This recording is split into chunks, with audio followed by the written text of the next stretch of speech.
So I believe my video canceled out, and yeah, it was bothering me. It really was bothering me. I was like, how did I just forget what Gaussian elimination was? It was like, well, also one of the basic understandings of linear algebra, and it's just a form of encoding information. And they have like this vertical line apparently that they have, where they hold the vector on the other side because there's an equation side. So basically, you want to have all the variables on the left side, and then like the just number without any variables on the right side, so that kind of distinguishes the. You don't really need that line per se, because it entails that if it's rectangular, then that it's going to be like if it's an n by n square matrix, then it's going to be the n plus 1 of that. So and that'll be the amount of rows and whatnot, or not rows but columns. And I was like, yeah. Anyways, it was been years since I've even thought about that, but I don't really. It's a very simplistic way of encoding information with systems of equations, and these systems of equations actually have to be square to solve them. That's also, why is that the case actually? Why do they have to be square? I have to think about that too. So why does it have to be square again? I think, I can think of it from like the dynamics of the square matrix. If let's just forget and ignore the other side of the equation. But what basically happens is that for the reason why these matrices have to be squared is because they, if you have one, if it let's just assume it's rectangular without the vector to the right. What you do in Gaussian elimination is that you go downwards and then back up. And well, the thing is, if you have fifth one at the bottom, it's still diagonal. Oh, that's why. It's because it wouldn't have its own column, which means that it would be linear dependent on those ones. So that would be redundant information. And then I guess you could think of it as a vector point of view if you've ever taken linear algebra before. But linear independence is correlated to what dimension the matrix is, or how many components a vector has. So if we're looking at a vector in three-dimensional space, then obviously it has 3 components, and then that means that vector can be expressed by just 3 vectors. It doesn't have to be orthogonal vectors. You can use different vectors, of course, but you'd want these vectors to be orthogonal because they're linear independent from each other, and you want to express it in a basis point of view. And then you can look at its these orthogonal vectors as quote-unquote components to add up to this. To space, to be able to say to map into all dimensions of a space by using orthogonal components, I guess would be a good way to say it. But yeah, I don't know. If maybe a few years ago I would have been able to explain that better, but from my understanding, that's basically what it is. And yeah, so orthogonal vectors, orthogonal units, or whatever, you can unitize them and scale them down, of course, once you have found of course you would want to normalize them. You'd want to normalize these and then scale them down, because you can think of other vectors, but then you can just take a certain you can distribute out the scalar from that vector and then have a certain amount of units that add up to that component, and then all its other 2 components as well. So you have these units, and it's so it's linear algebra. That was not a really good way of explaining it, but yeah, just normalizing the vector. Of course, you'd want to do that because then you can have scalar components to express any vector in that 3-dimensional space through these unit vectors that are orthogonally to each other with their coefficients tied to them, to then express it in a more component form, I guess. Yeah, which is interesting. What are some good What are some good applications on that? And why would you want to express it in that kind of form? But It's a good question. I can't think of anything right now. Yeah. So, anyways, that's a tangent there, and I think I'm done for now. I continued this video because it kind of cut me off early. I think I'll just make it part 2, and I'm already tired because I've been thinking all morning, pretty much, because I've been messing around with a lot of physics today. And I was also thinking about sensors and how you can, well, I mean, you can abstract sensors from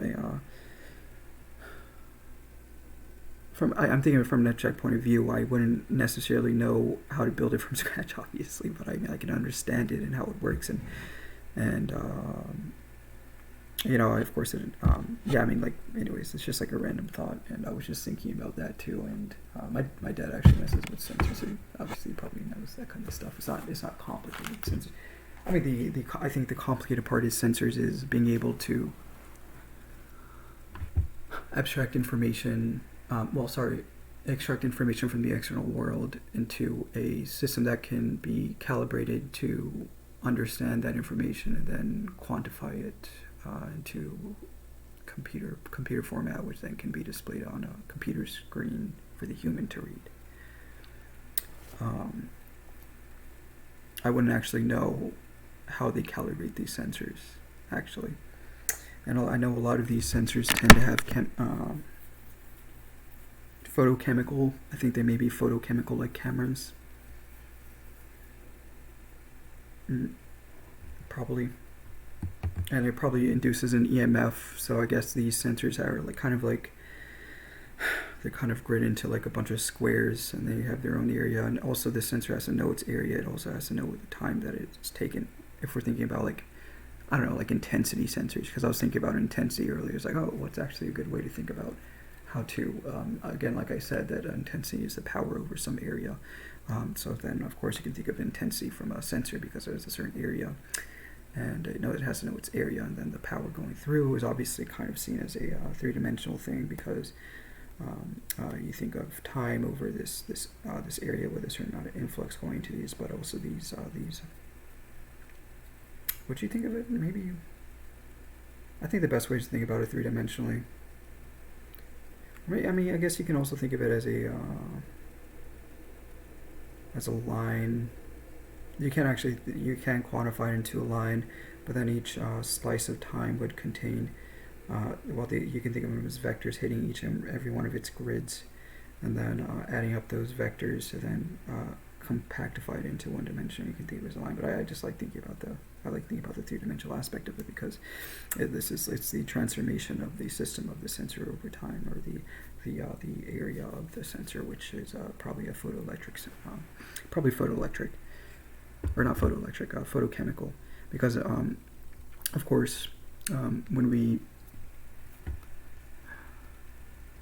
understand intensity, at least from a luminous point of view, of course, intensity can be, this is probably transmitted depending on like how much energy is in that particular object and whatnot. You can feed it energy, and also, of course, you can think of it like black body radiation, and like the black body radiation and how much energy is in a system, it tends to have higher intensity, of course. Of course, you can think of like a fire and all that, right? When it gets blue, it's actually hotter and whatnot, and blue's more closer to the ultraviolet side as opposed to the infrared. Infrared is it tends to have a higher wavelength. So, and then ultraviolet is a little bit more intense, or closer to ultraviolet. It's like purple or something. Obviously not actual ultraviolet, because we can't see that with our own eyes. But yeah, and of course, these sensors would account for the wavelengths that's out of our eyes, and these because of photochemical effect. Now, I don't know like what kind of chemicals they use, but of course you can think of like these abstraction layers of the photon hitting the sensor, right? It has a certain amount of energy, right? It has a momentum which can then be translated into energy, so you can think of it as an energy point of view, and then that's what we're trying to compute over there, right? So they have an energy, and then it hits these we can think of like just one simple like DAs, or it doesn't, yeah, and then so they hit I don't know how this energy is transmitted into this photochemical sensor, but it creates some kind of chemical. It has to be. Does it have to be chemical? Are there other ways? There probably are other ways, but I can only think of chemical because I'm thinking about cameras. I'm thinking about cameras right now. Yeah, so that energy is transmitted to a mechanical. Is it transmitted to a chemical? I guess it is. It becomes mechanical because the energy induced into like a chemical system.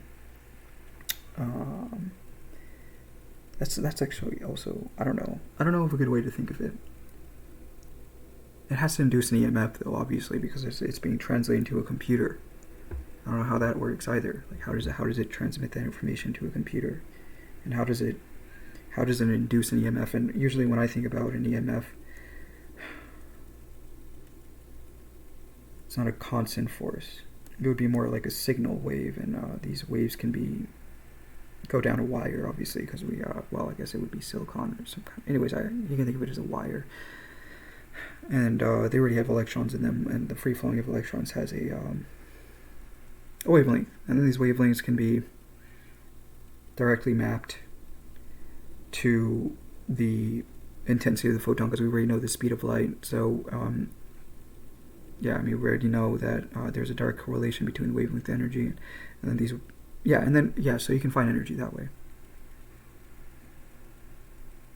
I don't know how they calibrate it though. How do they calibrate it? That's a good. Does anybody know how they calibrate sensors?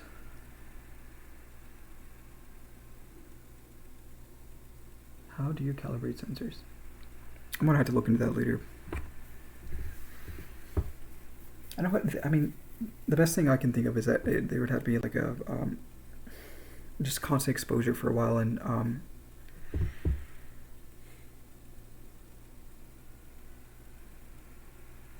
I guess there's an expected value. So that's how you do that. The computer is outputting the wrong number, then you would have to somehow correct it to make it output. So there's a way of calibrating the computer. And it probably has like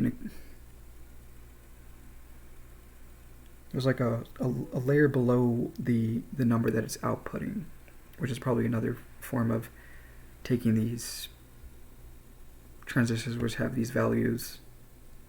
So I don't know, that's as far as I know, but there's an expected value, of course, because of our theoretical explanations of these. So I don't know, that's probably just the best way that I can think of right now.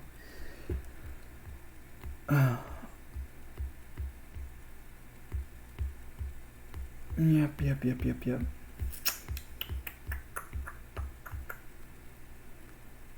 Not these transistors. I'm trying to like how.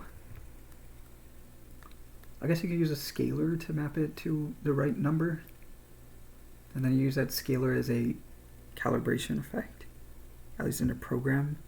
I don't know. I really don't know. Anyways, I think that's all I have to talk about because I get sidetracked easily, and I'm gonna go back to studying tensors and trying to see if I can wrap my head around what covariance and contravariance is. And I can look at Minkowski space and understanding manifolds and what all that really means and how it can be abstracted.